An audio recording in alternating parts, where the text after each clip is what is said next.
Hello, this is Siddharth Tambar from Chicago Arthritis and Regenerative Medicine. Thank you for joining us. I'm here today with Keith Travers from Fyzical Therapy and Movement, previously known as Sovereign Rehab.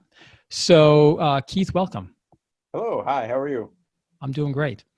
In this age of COVID, right, it's nice to be able to connect with colleagues and sort of learn from each other and sort of see what's going on as we're all trying to figure out how to add value to, our patients and each other as well. One thing that I really like about you, Keith, and what we're talking about today is Tele Physical Therapy. How does it work? How do we maybe incorporate it in terms of our workflow and what we're doing? Because we're looking for ways to continue to help people out. And so one thing that I've always been really impressed by you, whether it's helping me with my own shoulder or even helping my existing patients, is you're always looking for ways to add value. And in a moment right now where we're all kind of scrambling a little bit, right? Trying to figure out how we can continue to help people. I think the fact that you're kind of moving into tele-rehab is a really respectable thing. And, I have a lot of respect for that. So thank you. Oh, I appreciate it. We have to figure out ways. People are still in pain out there. People are still needing our help. And we need to find some ways to get at them to where we can, still garner some information and be able to help them move forward while we wait this all out. Totally. And realistically, when you think about how we should be helping people long-term, even COVID or not COVID, right? Like there has to be ways that we can stay connected with our trusted health advisors. And I think physical therapy has such a huge role in terms of helping people out long-term as well. And, something that you and I talk about every now and then is, Keith, how can physical therapy continue to help people after they're outside of that sort of acute period where they're helping them out? And I think the tele-rehab aspect has that potential. I do too. We've been, as a team, my clinic, we've been doing Zoom meetings on a daily basis. And when this opportunity came up, we all started thinking, well, how can this be a long-term benefit to our clients? Take advantage of, hey, we've been put in a really tough situation here, but something good has to come out of it. And let's assume that this may be our way to touch patients to where long-term we can keep them on their programs. We even had a therapist this week, so we asked them to look at journal articles. Let's find some, we've got free time. Let's look up some deeper into some journal articles. And one of our therapists, Kathleen, found an article. I talked about tele-rehab. There was actually a study that happened before all of this went on, where they did tele-rehab with total knee replacements solely 6 days a week. And then they did 3 days a week as their randomized trial, 3 days a week of normal physical therapy where it's hands-on, it's in the clinic. And they, to my surprise, found improvement that was more significant on the tele-rehab side than they did on the people who were hands-on. Now, they got to intervene with that patient on a daily basis. So our thought process as we examined the article was, well, if I could see somebody every single day, that would make a difference too. So our thought process is maybe we can make this into something where we do 3 days a week of in-house PT, and then we couple it with 2 days a week of tele-rehab. So now we're getting 5 days where we're actually making contact with the patient. So we make sure that they don't fall away from their program and that their program is more efficient. That's wonderful. I think one of the things that I think we're all starting to realize is like we're trained in a certain way, especially in healthcare. And a lot of it is very hands-on. A lot of it is very sort of, face-to-face with the individual. And that has worked for, decades, if not hundreds of years, if not thousands of years in terms of people trying to heal other people. But I think it's interesting to sit back and say, the value is more than just that person sitting right in front of me. It's being able to guide them. And sometimes you can guide them remotely with words, with encouragement, with direction. And it's an interesting moment where we start to realize that communication can extend beyond just what we have 2 feet in front of us. And while we've had this technology for a while, I mean, the internet, basic conference technology, that's not new. Granted, 5G is new. And so that does make certain things a little bit clearer and faster and more responsive. But I think it's a really interesting moment where for healthcare, we can sit there and say, the value is beyond just that immediate connection. It sort of transpires into a bigger thing. And so I'm not like hearing you say that, hey, it was every day working with people post knee surgery, knee replacement, that they can actually benefit. I get that in the sense that now that we're starting to do more telemed, you start to realize that the connection, you still make that. Like there is that human need to still connect with people. And that if you can use the technology that's available, the basic kind of human need to do that, and then you sort of throw in your experience and skills, that you can still make a big difference. I totally agree. It's been eye-opening what we've been able to do with some of our tele-rehab patients. So far, everyone has been like, thank you so much. This was so very helpful. And we're learning every time we try and do a different Right. session. How do we make it more efficient for them, and how do we make a better, more value to their benefit? So. Right. Okay. So, Keith, what are we doing today? Right. So, me, I've got a little bit of a shoulder issue chronically. What are we going to try? What are we going to work on? What are you going to display today? Well, my thought on this was to, as we sat down this week too and said, okay, we can do evaluations via tele-rehab. This is something totally new for us. We know how to do evaluations, but how do we fit the framework into not being able to put our hands on the patient? So what I thought we'd do today is go over some of the basic movements I would have you do, some of the resistive activities that we would do in order to try and provoke pain, and then some special tests too to determine, okay, well, if I see you positive on this, if I see you positive on this, it kind of puts all the information into one bucket where I can say, okay, here's a plan of action we can try till I see you next time, which may be tomorrow or the next day, and we can try and move you forward on your rehab process. Cool. One restriction, I'm plugged in to listen. Mm-hmm. So if you've got me doing anything too crazy that I need to take the headphones out, I'll lose a little bit of a connection there. But other than that, keep me safe here. Okay. How close are you to the computer? Can you stand up or no? Yeah, let me see how we can do this. Yeah, hang on a second. I'm just going to turn this off and let's see what we can do.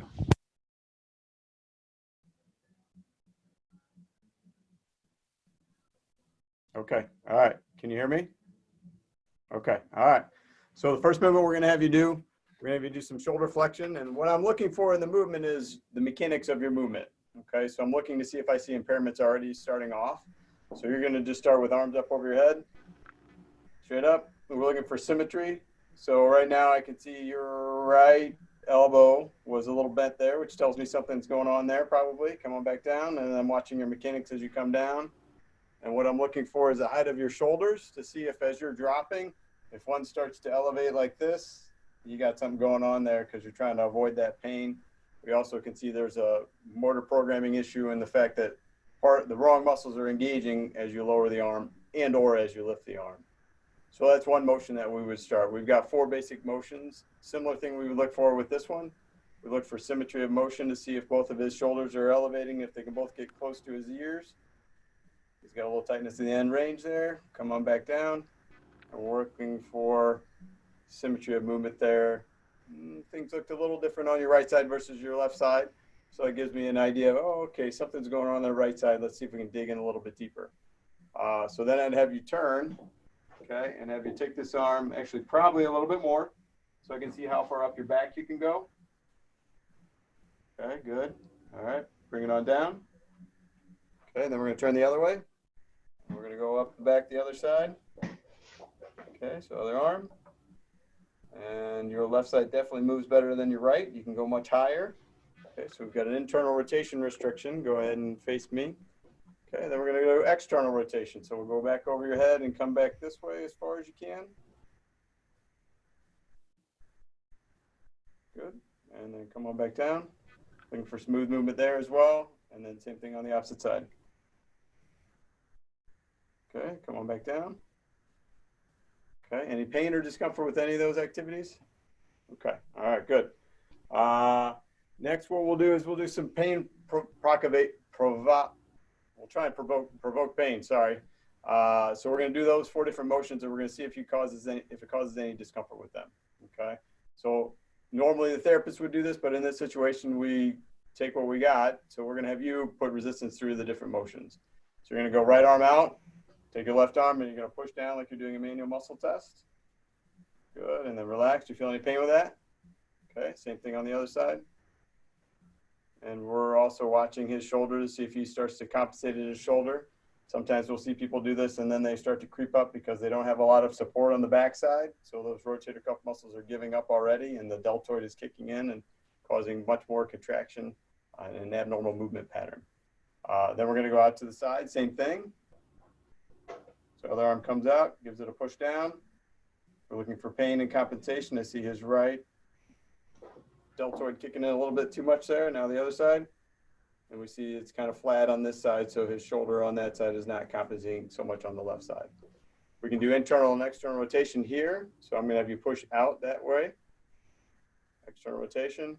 Looking for pain. Any pain? Okay, then you're going to push into internal rotation. Good, any discomfort? Okay, we'll go over here for external rotation. Yep. Good. And then internal rotation. Good. Okay. Any pain or anything with any of those movements? Okay. All right. Good. So so from there so far, we see that his right shoulder mechanically is not moving the same as his left shoulder. We can see a little bit of upper trap compensation, which in my head, just from an experienced PT, tells me we probably have to look at his shoulder blade musculature for strength and see if there's some deficiencies there. Let's go into some special tests though. So this will kind of garner whether we've got an impingement going on, some rotator cuff tear, or if we've got some labral issues that may be a part of what's going on. So the first one you're going to do is a Neers test. Okay, so you're going to turn both hands down like so. Good, and then you're going to bring them all the way up, and we're looking for pain and movement patterns here. And then take them all the way back down. So any pain with that at all? Okay, good. So that's an impingement test. If that's negative, again, we look for a cluster of information. So one of the impingement tests might be negative, but then as we dig in, we might find 2 of the 3 being positive. So combine that with all the other information and we come up with a hypothesis. So the next one is the Hawkins-Kennedy test. So you're here, and I want you to take it down like so. And just tell me if you feel any discomfort in your shoulder. Okay, good. Good, and then the same thing on the other side. Good, and no problems there either. Okay. We're going to do an O'Brien's test, which is a clearance for your labrum. So we're going to take the arm, we're going to turn it over this way and cross it across your body a little bit, take it to about 90. And then your other arm comes up and pushes down. See if there's any pain there. No. So then the reverse, you're going to take that, turn palm up, push down, and see if there's any pain there. Okay, so a positive test for that, we have this pain here, and then we take it over like this. We have no pain. We have a suspicion you might have some labral symptoms going on. If we hear that along with, hey, I'm catching and popping, and I'm clicking, and the mechanism of injury was falling or anything of that nature, we start to suspect, hey, there may be some labral issues going on. So that would be probably a very quick assessment. There are a few other things we could do in a evaluation to kind of garner a little more information on a tele-rehab evaluation. But from there, I would get you on your stomach. I would start working on your scapular muscles, and I would give you some external rotation exercises to start off on. You don't look like you have any range of motion issues or anything like that, except for your internal rotation. So I don't know if you recall the sleeper stretch I gave you back in the day. That would be one I would start you on as well. You know, it's interesting, Keith. Can I sit down? Yeah, of course. Yeah, Great. You know, it's interesting because the having worked with you in physical therapy and sort of doing it this way, obviously, while you can't put hands on, right, to push me through the ranges of motion, the fact that you have to verbally communicate more, it's like it adds something in its own, right? Like in the sense that I'm thinking and processing at the same time. And the fact that you can visually still see how am I compensating on the right side versus the left side, like you're still getting a lot of good real-time feedback. But I think one component of the value is that because you're forced to use more words than just sort of, physically pushing me through ranges of motion and activities, it's like it's connecting with me in a different way. Like I'm learning a little bit more actively, which is an interesting extra component to this. Meaning, it doesn't necessarily replace what you do hands-on in the office, but the flip side is it's adding a different value that you may not even necessarily get in normal practice as well, because you sort of rely on yourself to kind of do everything. So there's a different little angle and value to it that as a patient in this case, and a patient of yours in the past, I can see a little extra difference to it, which is interesting. That's cool. Yeah. It kind of forces you to have to relay what I'm doing, why I'm doing it. And then kind of one other component to it that's really interesting is you get to see yourself move. And when I say, did you see that happen in there? Because we don't have people in front of a mirror when they're doing their movement patterns. So that's kind of a cool adjunct that will help us out, I think, too. Yeah, no, that's true. Like I'm accepting not only the auditory information from you, but you're right. Seeing the real time, what's the difference on video as well, adds a little extra component for me to sort of understand and learn what's going on as well. That's an interesting, neat little extra part to this. Oh, that was cool. I think the only downside, Keith, compared to what you normally do, is you are known for your hand drawings and stick figures as you're educating patients. Yes. And I'm not saying that 5G high level modern video communication will replace your stick figures. But this might add a little something different that I think your clients and patients will probably appreciate. I would agree with you. The stick figures are alive and kicking, though. Right, I agree. So I think that the next question is then, how do you incorporate this kind of communication modality with your patients long term? Meaning, knowing that the engagement can be so easy and reliable, right, over this medium and not just in person. How does that change how you think you'll be working 6 months from now, 3 years from now? Where do you see this going? Well, I see this improving, our consistency of being able to get people to do their program, for one thing. And for those people who are like, oh, I just can't make it in. Oh, I just can't make it in.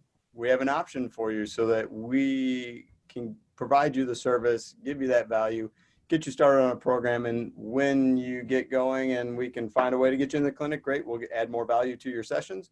But for now, we can get this started, and we've been able to do it and prove that it helps people kind of get started on the route to recovery.